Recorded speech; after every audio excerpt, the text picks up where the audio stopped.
can you say something about Tiffany as a practitioner or teacher? Sure. So Tiffany is so intertwined with my general mindset of being alive now. I feel incredibly blessed to have met her.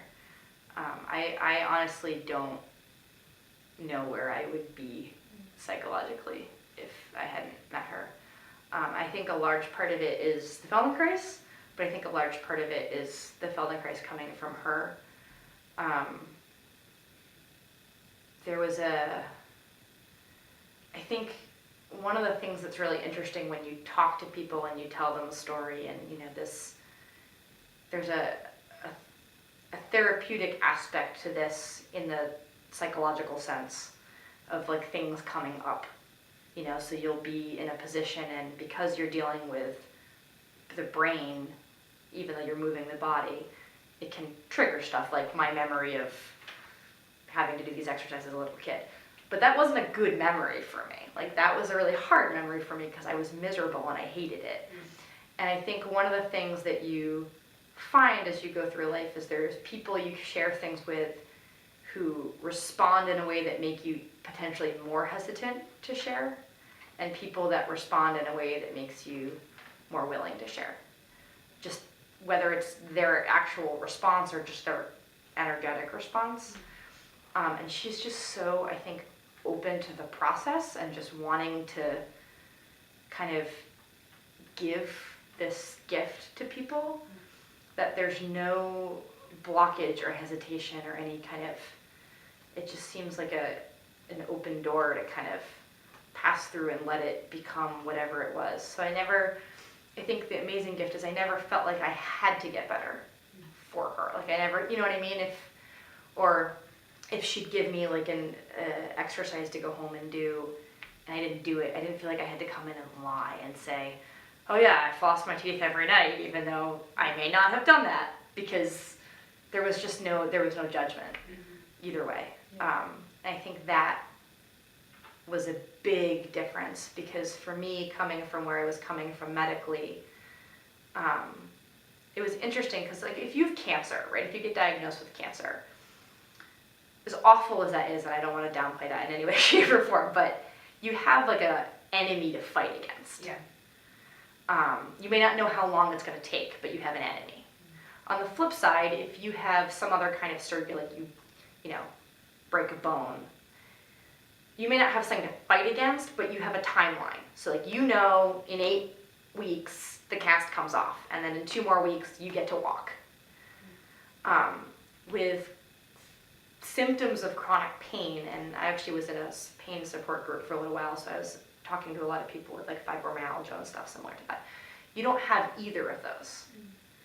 You have nothing to fight against because no one can come up with anything to fight against. Like there's no, you have a bad cell, we will pump you full of this, it will kill it, we'll make it go away. There's nothing to make it go away because no one knows what the problem is. So there's also no timeline. I think what gets really hard about that is that you don't, you sort of can't learn to live with it, at least in my case, because everyone was telling me, no, you're not going to be with this for the rest of your life, something will work. So I couldn't get to a point where it's like, okay, this is going to be my life, and I will just learn to deal. So I think of like, an artist who loses both limbs. Well, they'll go learn to paint with their feet or put the paintbrush in their mouth.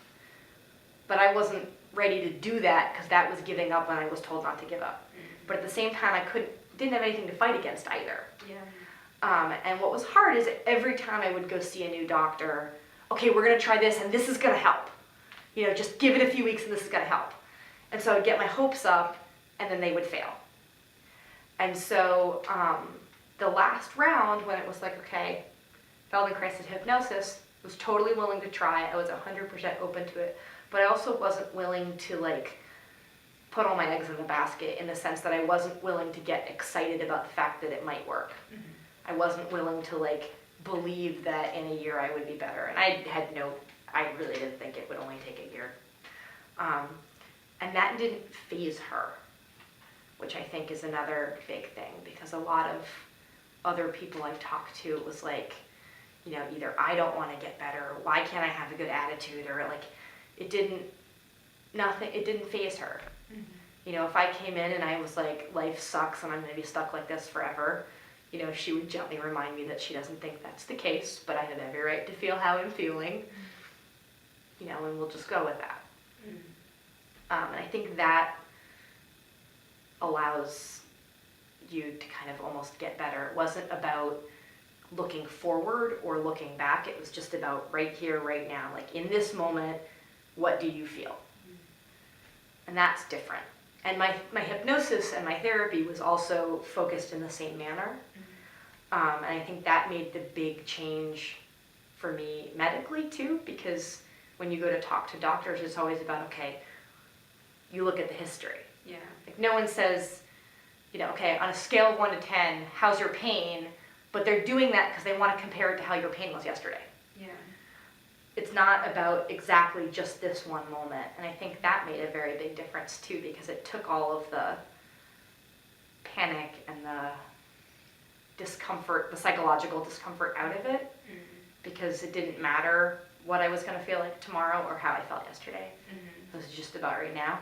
Yeah. And I think that is a lot from her and not necessarily just from Feldenkrais. I think that's a lot of just who she is, which makes a big difference. Thank you. It does sort of get at stuff in a different way than I feel like other types of therapies do. And it's so non-invasive.